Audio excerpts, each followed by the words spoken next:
এই সকালবেলার কাজে চলে আসলাম। এই স্ল্যাবটা পরিষ্কার করবো, একটু সার্ফ দিয়েছি আর গরম জল ন্যাকড়া দিয়ে ভিজিয়ে ভালো করে পরিষ্কার করবো এই টাইলস নিচের পাথরটার উপরের টাইলসগুলো। তার আগের দিন রান্না করেছি, পুরো তেল কাজটা হয়ে গেছে। এরমভাবে না মুছলে পুরো তেল কাজটা হয়ে যাবে, ওই জন্য সুন্দর করে যে ঘষে ঘষে মুছে নেবো। 2-3 বার করে মুছবো গরম জল আর সার্ফ দিয়ে, তারপরে শুকনো ভালো করে ধুয়ে ন্যাকড়াটা ভালো করে ধুয়ে নেবো, না হলে তেল কাজটা ভাব যাবে না। বাসনের স্ট্যান্ডটা সকালবেলা উঠে মেজে নিয়েছি, ওইটা আপনাদের সাথে আর শেয়ার করিনি। এই সুন্দর করে যে গামলায় জল নিয়ে দেখুন ধুয়ে মুছে ফেলছি, আঠা ভাবটা চলে গেল। তারপরে এখানে বাসনের স্ট্যান্ডটা সুন্দর ধোয়া আছে, ওর মধ্যে তারপরে বাসনগুলো গুছিয়ে নেবো। ওই পাশে আলুর তরকারি বসানো, রুটি খাওয়ার রুটিটা হয়ে গেছে, আলুর তরকারি বসানো, ওইটাই হবে টিফিন আজকে আমাদের। এই যে বাসনগুলো সুন্দর করে গুছিয়ে নেবো। এরকম যদি 2 দিন পর পর না করি পুরো তেল কাজটা হয়ে যাবে। এবার অনেক দিন পরেই করলাম, ওই জন্য তেলটা বেশি পড়ে গেছে। এরকমভাবে পরিষ্কার না করলে তাহলে ও আঠা কোনো দিনই যাবে না, পুরো সাদা টাইলসটা কালো হয়ে যাবে। ওই জন্য আমরা মাঝে মাঝেই করি। এই যে এইটা গুছিয়ে নিলাম, ওদিকে আলুর তরকারিটা হতে থাক। কালকে তো অনেক রান্না করার জন্য আরও বেশি হয়ে গেছিলো, তেল কাজটা হয়ে গেছিলো, সব ভাজাভুজি হয়েছে না, ওই জন্য ফ্রিজটাও রয়েছে, ফ্রিজটা রোজই মুছতে হয়। এই রান্নাঘরে এনে তারপরে এই যে গ্যাসটা ভালো করে হালকা গরম জল দিয়ে ভালো করে সুন্দর করে ঘষে মেজে পরিষ্কার করে নেব, নাহলে তেল কাজটা ভাব যাবে না ঠান্ডা জলে ঘষলে। এই যে সুন্দর করে এই পাথরগুলো ভালো করে ঘষবো গরম জল দিয়ে। এরমভাবে যে রোজ তো আর হয় না, ওই 2 দিন পর পর আমি করি। এক এক দিন ভালো লাগে না, এক এক দিন এমনি জল দিয়েই ঘষে নিয়ে যে সুন্দর করে দেখুন মুছে নিলাম। যত পরিষ্কার রাখবো তত পরিষ্কার থাকবে, আর যদি ওরমভাবে রেখে দিই ও ঠিক থাকবে না, আর ও বেশি হয়ে গেলে উঠানোও যাবে না। এই যে সুন্দর করে মুছে নিলাম। আমি রোজই পরিষ্কার করি, আজকে ডিপ ক্লিন করে দিলাম, ওরকম প্রায়ই করি। তারপরে কটা বাসন আছে, বাসনগুলো মেজে নেবো। কটা বাসন মেজে নিয়েছি সকালে, আর এখন এই যে কটা বাসন মেজে নিচ্ছি। কড়াই টড়াই যে টিফিন করলাম আলুর তরকারি, ওইগুলোর কড়াই টড়াই সারাশি সব মেজে নেবো। তারপরে ওই পাশের টাইলসটাও পরিষ্কার করে নেব। কার কার ভিডিওটা ভালো লাগছে কমেন্ট করে জানাবেন, আমি বুঝতেও পারছি না। এরমভাবে কাজ না করলে ঘর দূর পরিষ্কারও থাকে না, একদিনে আবার সব লেটিয়ে ফেললেও হবে না, ওই জন্য একটা একটা করে করি। এরকম এই যে রান্নাঘরটা আজকে পরিষ্কার করবো, একদিন ঘর ঝাড়বো, ওরমভাবে একবারে সব করতে পারি না, আমার রান্নাও তো থাকে, ওরমভাবে হয় না। এই যে এবার এখানে একটু হালকা গরম জল দিয়ে দেখুন সুন্দর করে এই টাইলসটাও মুছে নেব।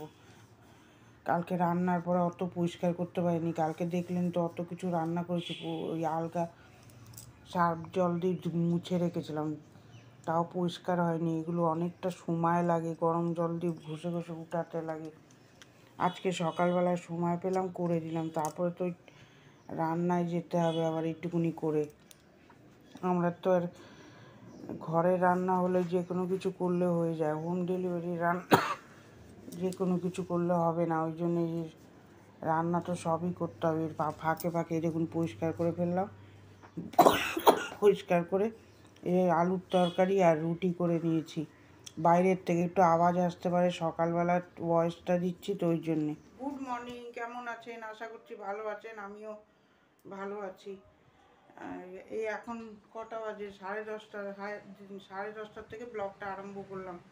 দেখলেন তো রান্নাঘরে কালকে রান্না করে পুরো তেল কাজটা হয়েছিল। বাসনের স্ট্যান্ডটা মাজলাম সকালে উঠে, মেজে পরিষ্কার করে উপরের পুরো পরিষ্কার করলাম সার্ফ জল দিয়ে। নিচে মশলাপাতির কৌটাটা রান্না করার পরে করব, না হলে এখন যদি করি আমার রান্না করতে দেরি হয়ে যাবে। রান্না করে নিই, তারপরে ওই জায়গাটুকু পরিষ্কার করলে তেল কাজটা ভাবটা যাবে। একটু হালকা গরম জল করে নিয়েছি, নিয়ে ওর মধ্যে সার্ফ ফেলে ঘষলে ভালো তেল কাজটা উঠে যায়। আপনারা ভিডিও দেখবেন, দেখে কমেন্ট করবেন, কমেন্ট করলেই আমার ভালো লাগবে, আর ভিডিওটা করতেও ভালো লাগবে। আশা করছি আপনাদের ব্লগটা ভালো লাগবে। আমি নতুন করছি তো কিছু একটু ভুলভাল হতেই পারে, ক্ষমা করে দিয়ে। আর ভুলভ্রান্তি হতে পারে, ভুলভ্রান্তি কথা হতে পারে, এটা আপনারা ক্ষমা করে দিয়েন। বোন হিসাবে, দিদি হিসাবে যেভাবে দেখেন সেইভাবে ক্ষমা করে দিয়েন। আর এখন থেকে আমি ব্লগটা আরম্ভ করছি, আশা করছি আপনাদের ব্লগটা ভালো লাগবে।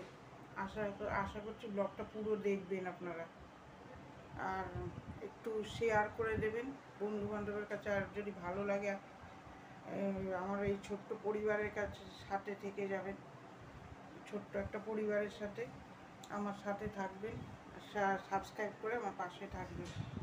এখন থেকে আমি রান্না বসাবো, আস্তে আস্তে কাজ করব। বিছনা তুলে ফেলেছি, বিছনাটাও তোলা শেয়ার করিনি, এখন থেকে ব্লগটা আরম্ভ করলাম। আপনাদের শিবরাত্রি কীরকম কাটলো কমেন্ট করে জানাবেন। আমারও ভালোই কেটেছে শিবরাত্রি। আমি ওই সকালে উঠে এডিট করতে বসি, ভয়েস দিই, ওর জন্য হয়ে যায় বেলা। বিকালে আবার রান্নার চ্যানেল আছে, ওইতে আবার আমার একটুখানি কাজ করতে হয়, মোবাইলের কাজ, ওই জন্য এইটা করতে পারি না। এটা সকালে নিয়ে বসি, ওই জন্য একটু দেরি হয়ে যায়। 1-1.5 ঘন্টা, যারা ব্লগ করেন তারা তো জানেই নি, 1-2 ঘন্টা লেগে যায় এটা এডিট করতে। দেখতে থাকুন, আমি আবার আসছি। এই যে রান্নাঘরে চলে আসলাম, কড়াইতে তেল দিয়েছি, উচ্ছে ভাজছি, উচ্ছেতে লবণ মাখিয়ে রেখে দিয়েছিলাম। ওই পাশে ডাল সিদ্ধ করলাম, একটু হলুদ দিয়ে ভাজাটা করে নিলাম। তারপরে কলমি শাক ভাজবো। কলমি শাক খেতে খুব ভালো লাগে, পেঁয়াজ দিয়ে কাঁচা লঙ্কা দিয়ে সুন্দর করে পেঁয়াজটা ভেজে নেব, ভেজে নিয়ে শাকটা ভাজবো।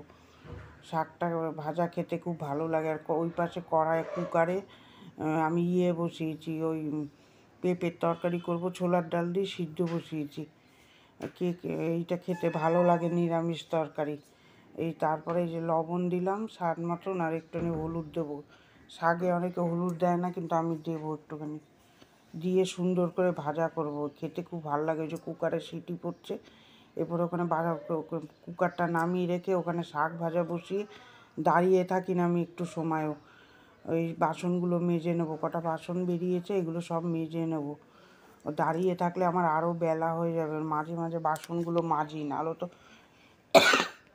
1 গামলা বাসন বেরোবে। ওই জন্য আমি ওই কিছু কিছু বাসন ওখানে শাক ভাজছি আর বাসনগুলো মেজে নিচ্ছি। সব ফেলে রাখলে সবই পড়ে থাকবে, ওইটা তাহলে আর দুটোর মধ্যে আমার কোনো কাজ হবে না। এই যে বাসনগুলো মেজে ধুয়ে নিলাম। সংসার যত সুন্দর পরিষ্কার করবেন তত নেগেটিভ আসবে, আর যত নোংরা রাখবেন সংসার পজিটিভ এনার্জি আসবে না। পরিষ্কার রাখবেন, পজিটিভ এনার্জি আসবে। আমি ভুল বলে ফেললাম ওইটা, ওই কী জানি। এইসব বাসনগুলো ধুয়ে নিলাম, ধুয়ে যে সুন্দর গুছিয়ে নিলাম। কড়াইতে তেল দিলাম, তেল দিয়ে যে জিরার গুঁড়ো, ধনের গুঁড়ো, শুকনো লঙ্কার গুঁড়ো, আদা বাটা দিয়ে ওই পেঁপের তরকারিটা বসাবো। এটাকে এরম করে খেয়ে দেখবেন। আর ওইদিকে একটু গরম জল বসাচ্ছি, কাপড় জামা ভিজাবো। কড়াইতে তেল দিলাম, তেজপাতা, জিরা দিলাম, দিয়ে এই যে গোটা জিরা দিলাম, আর ওই মশলার পেস্টটা ছেড়ে দেবো। পেঁপে আর আলুটা সিদ্ধ করে নিয়েছি সুন্দর করে। তারপরে এর মধ্যে একটুখানি হলুদ দেবো আর চিনি দেবো। পেঁপের তরকারিটা ঝাল করবেন না, ঝাল করলে ভালো লাগে না খেতে। এর মধ্যে একটুখানি অল্প করে শুকনো লঙ্কার গুঁড়ো দিলাম, আর মিষ্টি দেবো। মিষ্টি মিষ্টি হয় পেঁপের তরকারি। এই গরমের দিনে পেঁপের তরকারিতে খুব উপকার খাওয়া। ওখানে গরম জলটা বসিয়েছি, জামা কাপড়গুলো ভিজাবো। কাজের তো আর শেষ থাকে না, একটার পরে একটা গুছানো থাকে। সকালে আমার এই ব্লকে এডিট করতে হয়, ভয়েস দিতে হয়, এতে চলে যায় অনেকটা সময়। আর এই রাস্তার পাশে ঘর, ভয়েস দিতে যে কী কষ্ট হয়। সকাল দিয়ে উঠে শুরু হয়ে যায়, রাত্রিবেলাও 12টা অবধি চলবে গাড়ি। আর সকাল হলে তো আরও বেশি শুরু হয়ে যায়। দেখুন কীরকম হর্ন দিচ্ছে, খালি খালি গাড়ি ব্যাক করছে। ওই জন্যে ভয়েস দিতে খুব কষ্ট হয়। এই যে সুন্দর করে কষিয়ে নিয়ে যে জল দিয়ে দিলাম। এই যে সুন্দর করে কড়াই বসিয়ে দিলাম, ওখানে কাতলা মাছটা ভাজবো। এই যে কড়াইতে তেল দিয়ে দিলাম, ওখানে পেঁপের তরকারি লবণ চিনি ঠিক হয়েছে নাকি দেখে নিলাম, আটটা ধুয়ে নিলাম এটো আট। এবার এই পাশে তেল দেবো, কাতলা মাছটা ভাজবো। কাতলা মাছে হলুদ লবণ লাগিয়ে নিয়েছি, ওইটা ভাজবো। ওই যে এখানে ঘি গরম মশলা দিয়ে পেঁপের তরকারিটা নামিয়ে নেব। এটা খেতে খুব সুন্দর লাগে। একটু লবণ লাগবে, লবণ দিয়ে দিলাম, দিয়ে ওই ঘি গরম মশলা দিয়ে নামিয়ে নেব। এই ভিডিওটা কার কার ভালো লাগছে আপনারা কমেন্ট করে জানাবেন। কমেন্ট করলে আমার ভালো লাগবে।